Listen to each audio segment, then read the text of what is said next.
అలాగే చిన్నపిల్లల విషయానికొస్తే చదువు విషయంలో కానీ విద్యాబుద్ధులు ప్రసాదించాలి అంటే పరిహారాలలో ఎక్కువగా చెప్పేది హనుమంతుడి గురించి. నెయ్యితో అభిషేకం చేయాలి, సింధూరం అక్కడ సమర్పించాలి అని చెప్తూ ఉంటారు. అవి ఎందుకు?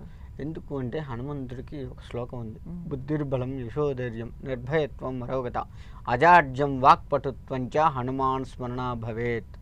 హనుమంతుని స్మరిస్తే బుద్ధి మంచి బుద్ధి చేకూరుతుంది. బుద్ధిర్బలం, ఇక్కడ బలం వస్తుంది, బుద్ధికి బలాన్ని చేకూర్చుకున్న వాళ్ళం ఉంటాం. అంటే మంచి థాట్స్ రావడము చేయడము, ఇలా యశస్సు వస్తుంది, ధైర్యంగా ఉండగలుగుతాం. మనకి భయాలు ఎక్కువగా ఉంటే హనుమంతుని బాగా పూజిస్తూ ఉంటాం.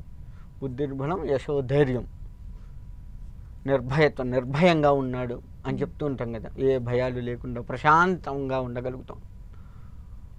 అజాడ్యం అంటే ప్రధానికి జాడ్యం పట్టిన వీడికి లేట్ చేస్తున్నాడు, అన్నీ ఆలస్యంగా ఉంటుంది, వీడు అసలు సోమరిపోదు, ఈ టైప్ మాటలు వస్తూ ఉంటాయి కదా.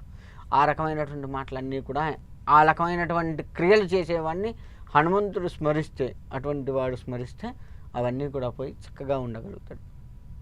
అజాడ్యం వాక్పటుత్వం అంటే ఏంటంటే ఏ విషయమైనా నిర్భయంగా స్పష్టంగా సూటిగా చెప్పగలగడం. హనుమంతుడు చేసేది అదే, చెప్పాలి అనుకున్న విషయాన్ని సూటిగా చెప్తాడు. అందుకే పిల్లలకు హనుమంతుడి కథలు చెప్పి హనుమంతుడిని ప్రేరణగా ఇచ్చేది అందుకే అనమాట.